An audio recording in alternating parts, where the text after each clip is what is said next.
Olá, no programa de hoje vamos mostrar como a Lei de Acesso à Informação facilita e melhora a qualidade de vida da população. Direito de herança, entenda como é feita a meação, a partilha de bens e o inventário. Conflitos entre moradores são comuns e há casos que só a justiça pode resolver. Sabe o que fazer para evitar problemas com os vizinhos? E mais, você sabe de quem é a responsabilidade quando um carro é furtado dentro de um estacionamento gratuito? Eu sou Poliana Rezende e está no ar a revista eletrônica produzida pela equipe de TV do Superior Tribunal de Justiça. Hora de saber o que é direito meu, direito seu.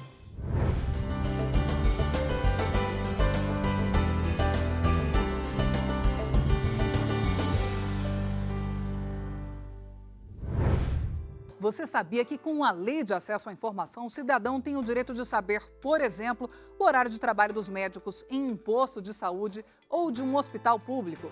É possível também ter acesso ao processo de contratação de uma empresa pelo governo ou por uma prefeitura para realizar serviços e obras públicas. Veja agora como você, cidadão, pode acompanhar tudo isso e muito mais.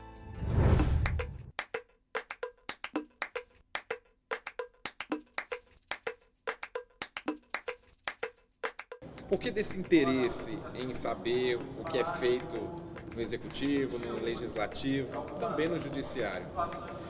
O principal interesse é porque a gente sabe que eles cuidam de recursos que são nossos, de impostos que a gente paga e que precisam voltar em serviço para a sociedade. Então, o principal interesse é poder contribuir para que esses recursos sejam melhor aplicados e a gente possa contribuir com o bem comum. Como o Denis faz isso? Bom, a resposta está na atenção dele com os discursos dos deputados na Câmara Legislativa do Distrito Federal e também em todas as anotações. 35 milhões de reais para a saúde da cidade? Que dado é esse, Denis? Falta de praticamente 35 milhões de reais para a saúde, para as UPAs, né? As unidades de pronto atendimento do DF. E 35 milhões de reais num orçamento bilionário do DF não deveria ser um problema, né? A gente imagina que deve ter muito desperdício de recurso público, deve ter muito recurso sendo desviado e por falta de fiscalização. É por isso que ele decidiu fiscalizar pessoalmente o que os parlamentares fazem com o dinheiro público. O interesse é tão grande que Denis montou também uma ONG e criou auditorias para analisar a transparência das ações do governo do DF. A gente pode ter um resultado muito maior se a gente pesquisar no computador, ver que informação a gente tem, ver que informação a gente está faltando e requisitar os órgãos públicos para que essa informação seja fornecida e cobrar, olha, por que você não está usando esse direito? Né? Justifique por que você está usando esse gasto dessa forma aqui. O parlamentar, por que você, para um carro, você abasteceu 500 litros no dia? Onde é que carro é esse que abastece 500 litros no dia? Denis descobriu esse valor quando analisou as informações sobre as verbas indenizatórias publicadas pelos próprios deputados no portal da Câmara Legislativa do DF. Por suspeitar de reembolso fraudulento, Denis solicitou informações mais detalhadas.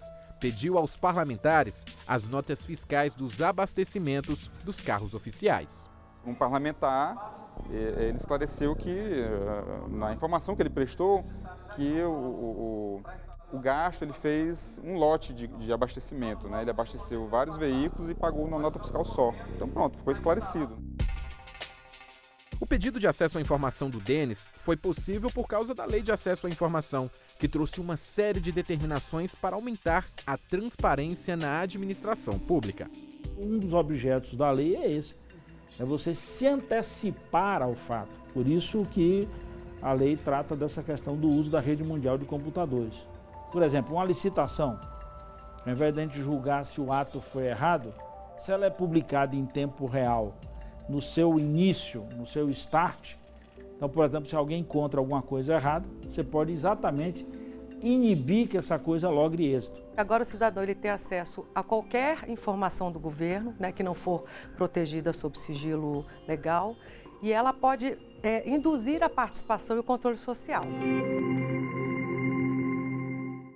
Essas informações devem estar disponíveis na internet e em outros meios de divulgação.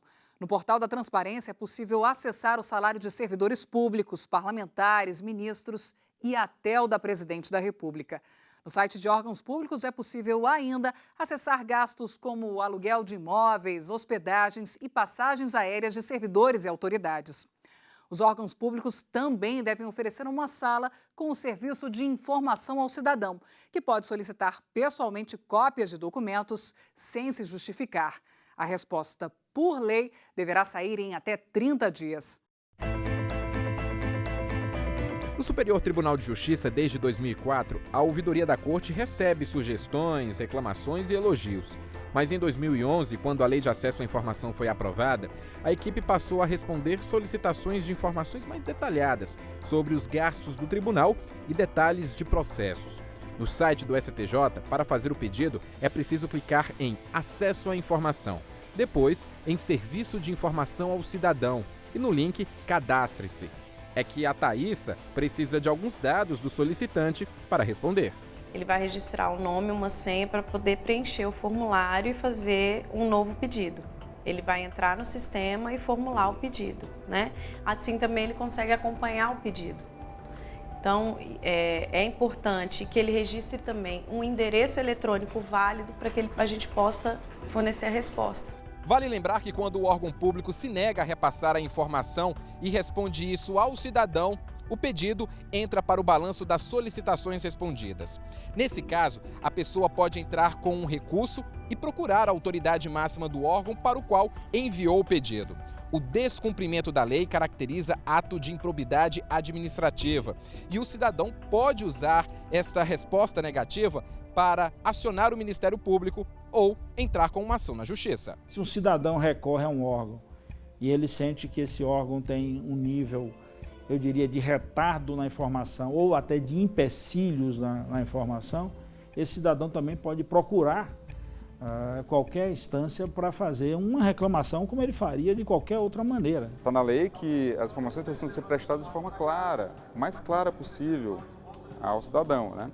Então a gente tem que avançar, tem que fazer uso da lei, tem que insistir para que ela se cumpra e se necessário, a gente, na medida que vão ocorrendo os casos em concreto da lei, de toda a regulamentação, que se façam melhorias em toda essa regulamentação da Lei de Acesso à Informação. Agora você pode assistir todas as edições do Direito Meu, Direito Seu pelo aplicativo do programa. É muito simples. Para instalar o app, digite no seu navegador app.vc/dmds e siga as instruções. Ou ainda baixe o leitor do QR Code e fotografe a imagem ao lado. O aplicativo funciona em todas as plataformas, Windows, Android e iOS. Direito Meu, Direito Seu. É preciso conhecer para fazer valer.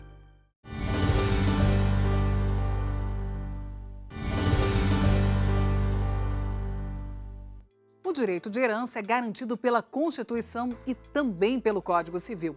Entenda agora como ele funciona na prática e como são feitos a meação, a partilha de bens e o inventário. Herança é o nome dado ao direito ou condição de herdar, de ganhar, obter ou conquistar algo por via de sucessão, ou seja, transmitido de uma pessoa para outra. É o legado ao patrimônio que o indivíduo pode deixar para os seus descendentes. A mãe do Flávio, ela faleceu em 1997 e deixou de herança uma fazenda e uma casa. Ele e a irmã dele resolveram então vender todos os bens e dividir o valor da herança. O fruto da herança da mãe dele é essa daqui, ó, essa casa e esse terreno todinho que ele mora atualmente. Não é, Flávio? Foi uma bênção, né? Um presente que ela deixou para mim no final da vida dela. E com a parte do dinheiro, realmente ela faleceu. E foi todo aquele processo judicial, né, de inventário, a divisão entre os bens, era só eu e minha irmã, ou seja, eram só 2 herdeiros. Né? Nunca houve briga entre os dois, ela falou, olha, a casa vale tanto, vou vender por tanto, tanto é seu. Né? O juiz somente homologa essa partilha. Né? Apesar do termo inventário ser associado à briga entre os herdeiros, demora e complicações, desde 2007, com a Lei 11.441, existe uma opção mais rápida e mais barata para fazer a partilha de bens após a morte. É o inventário extrajudicial. Inventário é o levantamento de todos os bens, direitos e dívidas deixados pela pessoa que morreu. Existem 2 tipos, o judicial e o extrajudicial. O judicial é feito quando não há consenso sobre herança envolvendo menores ou incapazes, ou ainda quando o falecido deixa um testamento. Se acontecer pelo menos uma dessas situações, a partilha só é resolvida na justiça. Já o extrajudicial é feito em cartório de notas, quando não há testamento e todos os herdeiros são maiores de idade, capazes e estão de acordo com a divisão de bens. Lembrando que sempre é preciso contratar um advogado. Então, por que a necessidade do inventário? Porque os bens eles estão registrados em nome do pai ou da mãe. E para você conseguir fazer a transferência de propriedade, você precisa de uma ordem do juiz ou de uma escritura pública, né? Do tabelião. Enquanto na via judicial o processo demora em média 1 ano, o extrajudicial pode ser resolvido no mesmo dia em um cartório de notas como este. E os gastos podem ficar pela metade se comparados com o de um processo judicial. Isso porque, como ele é mais rápido, os custos com advogados são bem menores. O prazo nada mais é do que juntar a documentação. Pode ser realizado em qualquer cartório de notas do Brasil, independentemente de onde tenha ocorrido o falecimento do autor da herança e a localidade dos bens. Não são todos os inventários que podem ser contemplados com essa questão extrajudicial. Alguns, obrigatoriamente, têm que ser feitos na justiça. Por exemplo, quando há discussão sobre patrimônio, quando há discussão sobre quem são os herdeiros, que há necessidade de uma decisão judicial para constituir o direito de alguém, e também quando há interesse de menor. Então, havendo um desses três fatores, há a necessidade, então, do inventário se processar perante o judiciário. Foi exatamente por não concordar com a divisão da herança deixada pelo pai que um rapaz entrou na justiça pedindo a revisão da partilha. Acontece que antes mesmo dele nascer, todo o patrimônio foi doado aos 3 irmãos do rapaz e às pessoas com quem eles se casaram. Como não recebeu nada após a morte do pai, ele pediu a abertura do inventário e exigiu a colação dos bens, que é uma ação em favor do herdeiro que se sentiu prejudicado. O caso foi julgado na 3ª turma do STJ e os ministros aceitaram o pedido. Esse rapaz, o filho havido fora do casamento, pediu ao juiz para que todo o patrimônio voltasse para o inventário, para que a partilha fosse feita em nome dos 4 filhos, excluída a parte da esposa, porque ela não era a mãe da criança. Então, essa criança teria direito a herdar, em tese, 1/4 da propriedade do pai, que é 50% do patrimônio. Na divisão de bens feita a partir do inventário, é estipulada a parte que cabe ao viúvo ou à viúva. Esse montante, chamado de meação, depende do tipo de regime de bens do casal. No caso de comunhão universal, a parceira tem direito à metade de todo o patrimônio do falecido, incluindo os bens que ele possuía antes do casamento, mesmo aqueles recebidos por doação ou herança. Já na comunhão parcial de bens, o cônjuge também recebe a meação, mas ela se refere apenas ao patrimônio adquirido pelo casal durante o casamento, por meio do esforço comum. As pessoas casadas pelo regime de separação total de bens não têm direito à meação nem à herança. Retirada a parte do marido ou da mulher, o restante é o que forma a herança e será dividido entre os herdeiros. E foi exatamente essa parte que o Flávio teve direito ao patrimônio deixado pela mãe. Você pode até dizer que foi um bom filho, né? Que cuidou bem da herança da sua mãe. Cuidei Tá bem. Investindo. Cuidei bem. Ela deve estar orgulhosa de mim. Deve estar bem orgulhosa mesmo. Minha irmã também investiu muito bem o dinheiro dela, tal. E é isso. Ela deve estar muito orgulhosa.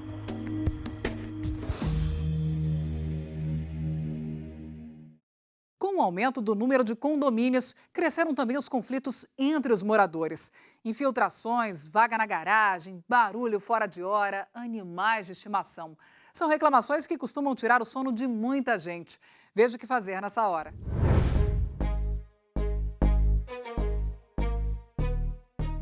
Márcia mora e tem uma loja de sapatos neste prédio em Águas Claras, bairro residencial do Distrito Federal.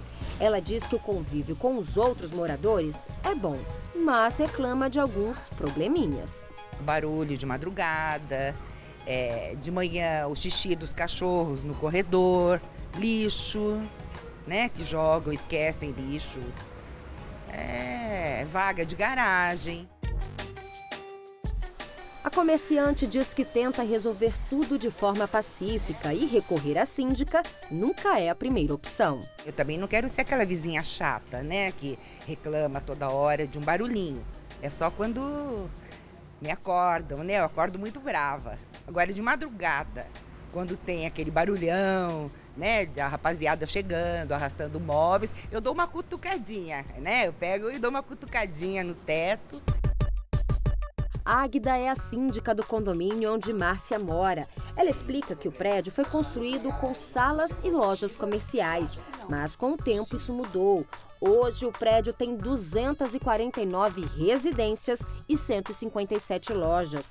Com essa mudança, a síndica explica que os problemas aumentaram. A maioria é moradia.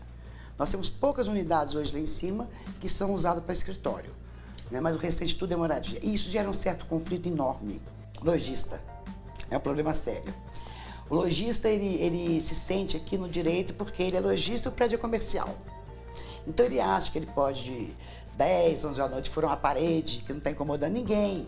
Ele acha que ele pode chegar e trocar um piso sem acompanhar a lei, né? Que agora nós temos uma lei que requer um engenheiro para fazer qualquer reforma em loja, qualquer coisa. Então ele acha que não. Que o síndico está atrapalhando o serviço dele, que o síndico não quer que ele trabalhe, que o síndico não quer que a loja dele ganhe dinheiro.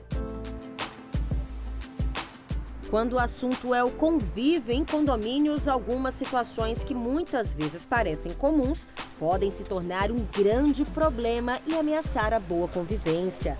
Com o objetivo de melhorar a rotina dos moradores, foi criada a Lei 4.591. Foi criada uma legislação específica para as incorporações imobiliárias e os condomínios. De lá para cá, essa lei já sofreu algumas alterações, inclusive agora com o novo Código Civil nós temos algumas alterações muito importantes que foram introduzidas nessa legislação. De acordo com o Sindicato dos Condomínios do Distrito Federal, as principais reclamações são uso inadequado das dependências particulares, com problemas de barulho e criação de animais, inadimplência, descumprimento das regras da convenção e do regimento interno.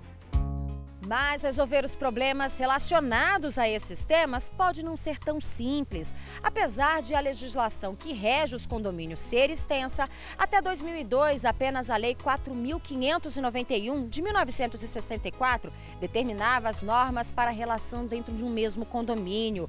Com o novo Código Civil, síndicos e condôminos ganharam 27 artigos para nortear seus direitos e deveres.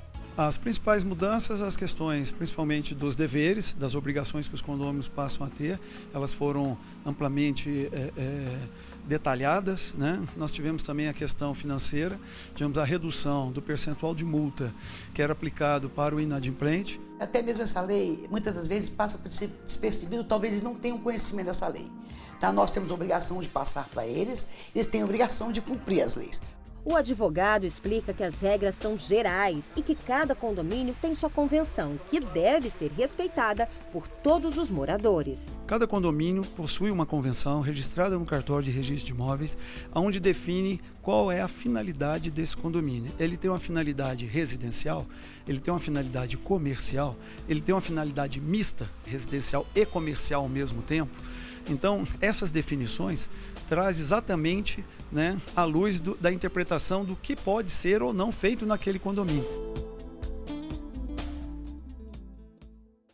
Apesar da lei que rege a boa convivência, alguns moradores desrespeitam as normas e, em alguns casos, podem acabar na justiça. De acordo com o Sindicato da Habitação do DF, quem se sente incomodado nunca deve reclamar diretamente com o vizinho. Antes deve fazer uma queixa no livro de ocorrências do prédio e depois falar diretamente com o síndico, que na maioria dos casos resolve o problema. A polícia só deve ser chamada em último caso e, se o problema não for resolvido, o morador pode acionar a justiça. Há casos que só o Poder Judiciário é capaz de resolver.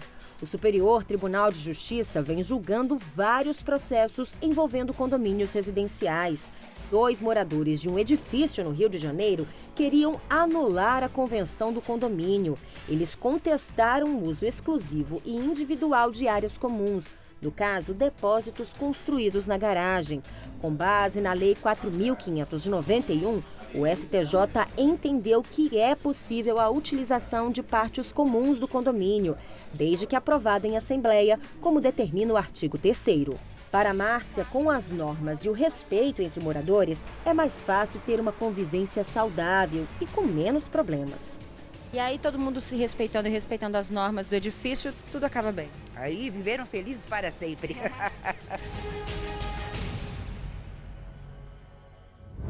Agora você pode assistir todas as edições do Direito Meu, Direito Seu pelo aplicativo do programa. É muito simples. Para instalar o app, digite no seu navegador app.vc/dmds e siga as instruções. Ou ainda baixe o leitor do QR Code e fotografe a imagem ao lado. O aplicativo funciona em todas as plataformas, Windows, Android e iOS. Direito Meu, Direito Seu. É preciso conhecer para fazer valer.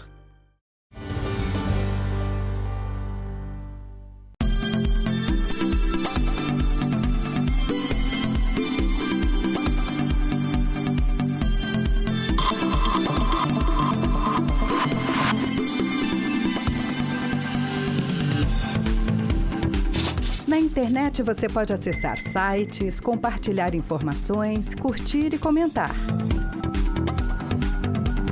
Mas quando alguém envia ou compartilha fotos íntimas de uma pessoa, é crime.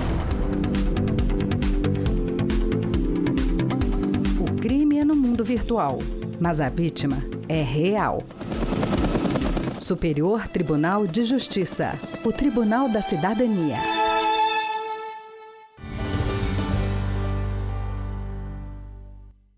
Você sabe de quem é a responsabilidade quando um carro é furtado dentro de um estacionamento gratuito? Vamos mostrar o que é direito meu, direito seu e o que fazer nesse caso.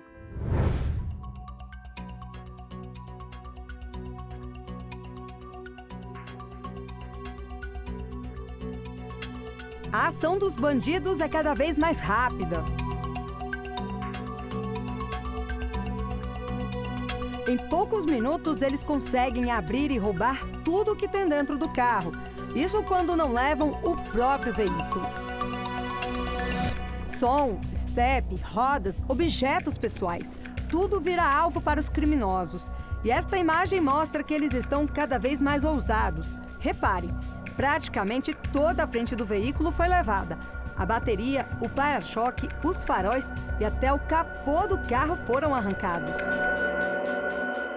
Imagina você sair de casa ou do trabalho depois de um dia cansativo, chegar no estacionamento para buscar o carro e... cadê o carro que eu deixei aqui? Pois é, essa situação tem se tornado cada dia mais comum. Em média, 26 carros são roubados por hora no Brasil, ou seja, um carro a cada 2 minutos e meio. O Kleber faz parte dessa estatística. Ele teve a caminhonete furtada no estacionamento da faculdade. Depois que o carro foi furtado, eu passei um ano andando de ônibus, né, até conseguir comprar um outro veículo. Para mim, o prejuízo foi assim, teve um peso considerado, porque o veículo não deixava de ser uma espécie de investimento, de repente, para uma venda e dar uma entrada numa casa própria, né? Então foi assim, um baque muito grande para a família. Para encontrá-la, o jornalista passou a procurar na internet informações sobre carros roubados, mas não teve sucesso. Foi aí que teve a ideia de criar um site para ajudar pessoas na mesma situação. Ele teve uma repercussão muito grande em todo o Distrito Federal, inclusive no Brasil, onde as vítimas vão e registram o veículo roubado, mas ele também é um canal que permite que a comunidade e até agentes da segurança pública possam ir e falar, olha, eu localizei um veículo X. O Kleber não procurou a justiça, mas se tivesse feito, certamente teria sido ressarcido. É que a súmula 130 do Superior Tribunal de Justiça diz que quando existe relação de clientela entre o estabelecimento e o usuário, a empresa deve se responsabilizar pela reparação de dano ou furto de veículo ocorrido em seu estacionamento. Se ele for utilizado como uma forma de atrair, não necessariamente exclusivamente, mas principalmente uma forma de atrair o consumidor para o estabelecimento, o dever de indenizar é do estabelecimento. Foi o que aconteceu com Carlos. Ele entrou na justiça e foi indenizado após ter o carro roubado no estacionamento de um supermercado. Saí de viagem com a minha família, com minhas filhas, e entrei no mercado fazer compras para ir para a minha viagem, né? Quando eu voltei só tinha a vaga, só tinha um lugar. Meu carro não estava mais no local. Entrei na justiça e 4 anos depois ganhei. É preciso estar atento, nem sempre o motorista paga pelo serviço do estacionamento. Mas, de acordo com o Código de Defesa do Consumidor, o simples fato de as vagas servirem como atrativo não isenta a responsabilidade do serviço ser bem prestado. Sendo assim, sempre que ocorrer roubo ou furto dentro do estacionamento, a empresa deve responder pelos danos causados. É importante lembrar que o cliente precisa estar comprando alguma coisa. Caso ele deixe o carro no estacionamento gratuito e faça uma viagem, por exemplo, ele não será indenizado. Para ser ressarcido no caso de furto ou dano do veículo em um estacionamento, é preciso que o motorista tome algumas providências. Ao se deparar com seu veículo danificado, arrombado, furtado e subtraído objetos, recomenda-se que não mexa no veículo num primeiro momento, fotografe os danos, fotografe o veículo, uma fotografia mais longe, demonstrando o local onde ele estava estacionado. Registre esse fato junto à administração do estacionamento ou do shopping, enfim, testemunhas que porventura estivessem no local e tenham visto, ou pelo menos, o arrombamento, e registrar a ocorrência na delegacia de polícia o mais próximo possível. A Débora também foi vítima de bandidos. Mas ao invés de levar o carro, os ladrões roubaram 2 álbuns que contam a história da família que veio da Polônia para o Brasil fugindo da guerra em 1929. Um verdadeiro arquivo de família com fotos, certidões de nascimento, passaportes antigos e até cartas de amor trocadas entre os avós. Após alguns meses, o arquivo foi encontrado abandonado em um matagal. Eu fiz esse álbum para minha filha, esperando que ela pudesse passar para os filhos dela e assim sucessivamente, né, por futuras gerações, para que não deixasse morrer a história da família, né, dos meus avós que vieram fugidos da guerra. Débora é advogada, mas resolveu não procurar a justiça. Mesmo assim, conhece bem os direitos como consumidora. Eu sei exatamente qual seria o meu direito. Um dos motivos que eu mesma fui fazer minha segunda graduação naquele local foi o fato de existir aquele estacionamento, que gerava apesar dele não ter uma segurança assim, de câmera nem nada, gerava uma falsa segurança, né? Eu imaginava que eu estava ali segura, realmente. E eu nunca imaginei que isso pudesse acontecer ali dentro.